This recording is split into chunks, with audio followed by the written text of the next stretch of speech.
start on 4th down.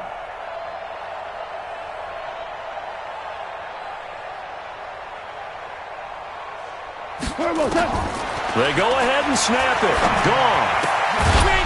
Throw left side complete. It's Moody. And he's got the first before he's brought down at the 39-yard line.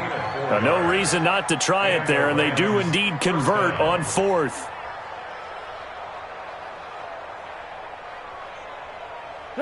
So from the 39 now, they'll come up on a 1st and 10. They'll run on 1st down. Tompkins. And he stopped immediately there. Olivier Vernon brings him down.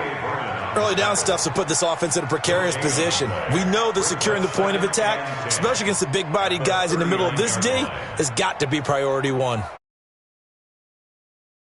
Nothing on that last run. They'll try again, 2nd and 10. Here's Goff. And now here is another interception. Picked off near the 26. And his guys are going to get the football at the 23-yard line.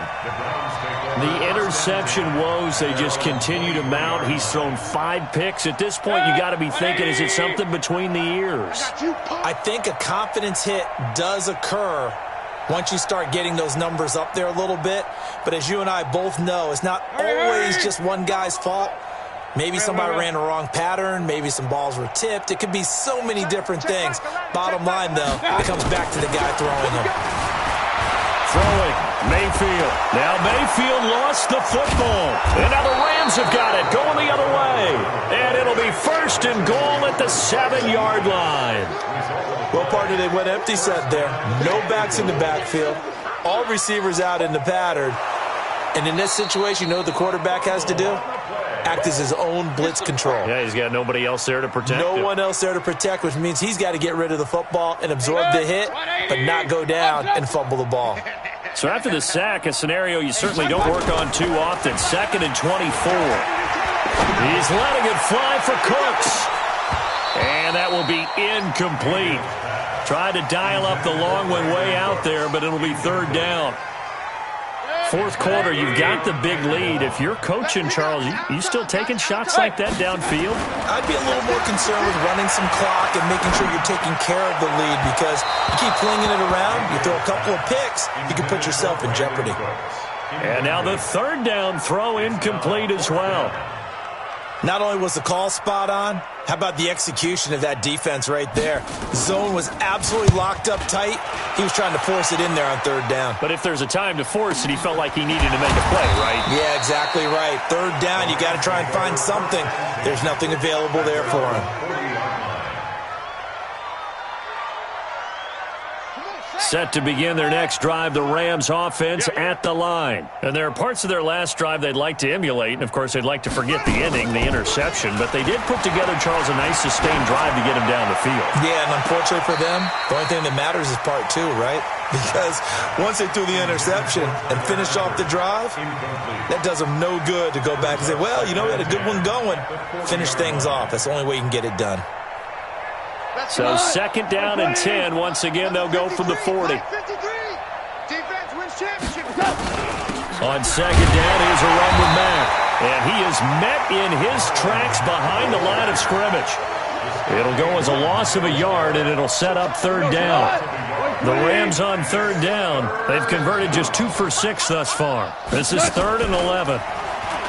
Now it's gone. Nowhere to escape, and he goes down. Joe Schobert in there to drop him for a 6-yard loss, and that will lead to 4th down. Here's Johnny Hekker now. Just 2 minutes remaining here in the 4th quarter of what has been a one-sided affair.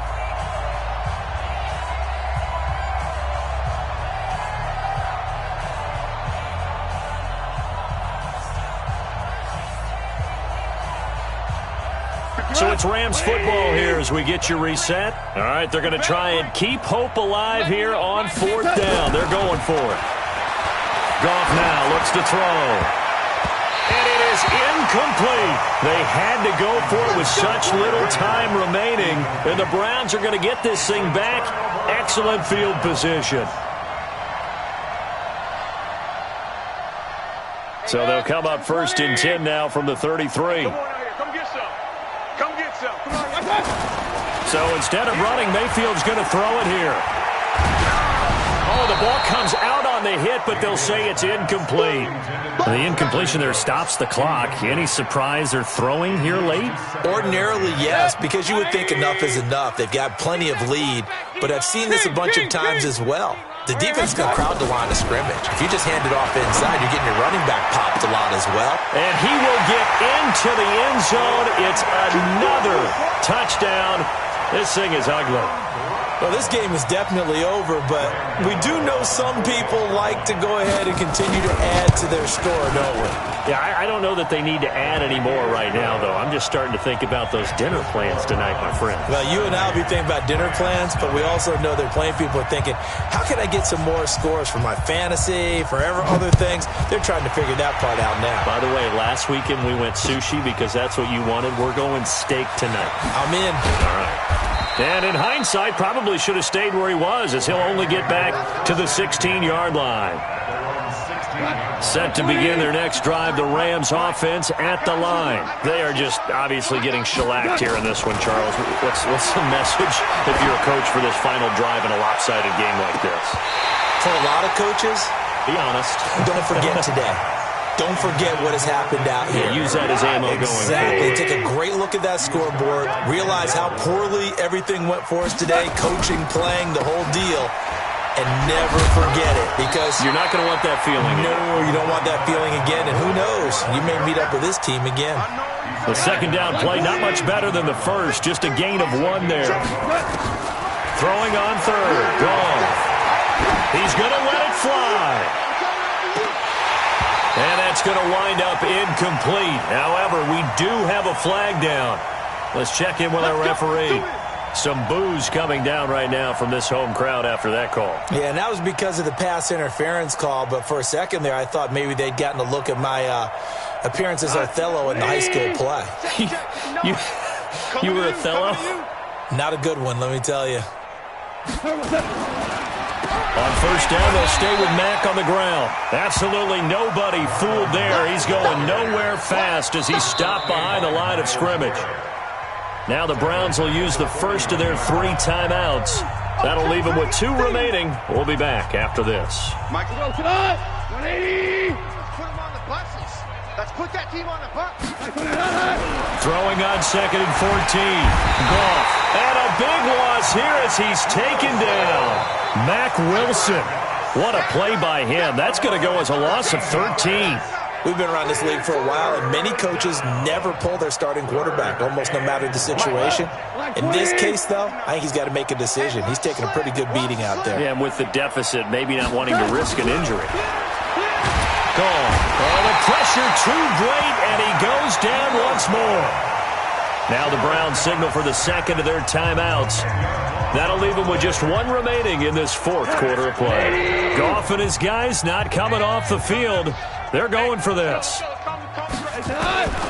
we go on 4th. Goff. Now a desperation throw deep downfield.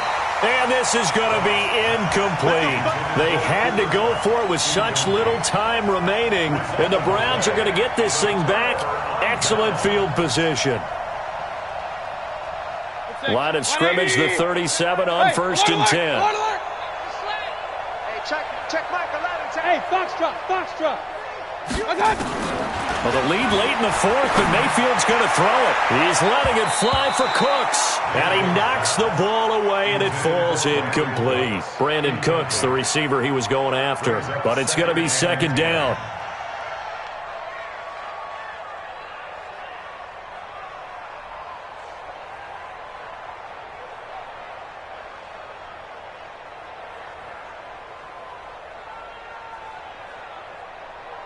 Line of scrimmage, again the 37 as they line up 2nd and 10. Alert! Hey, wahoo! Mayfield looks to throw. He's going to rifle one deep left side and give him another 6. It's caught for a touchdown, and the blowout continues. I tell you, Charles, You play to the final whistle, I get that, but there are a few folks that might not be too happy with that score late in the game with it already well in hand. You seem a little squeamish about that last score. I struggle with it. I struggle. But on the other, the argument, I get it, on the other side is, hey, do something about it. Stop them. I guarantee you, I know who was really excited. Fantasy owners who had them. Hey, listen, get the points for me. They're not worried about hurt feelings or anything like that. That's just new age stuff. And this one travels out of bounds, so unsuccessful there on the onside kick try. So they hit the ball before it went 10 yards. I know that's tough, but you got to stay disciplined. It is difficult because you're so eager to go get the football. It's that type of a play, but you're exactly right. Have to have the discipline to let it go 10 first. And my goodness, another interception. Picked off by Demarius Randall. And now running right through it. And he's able to bring it out 5 yards shy of midfield to the 45-yard line.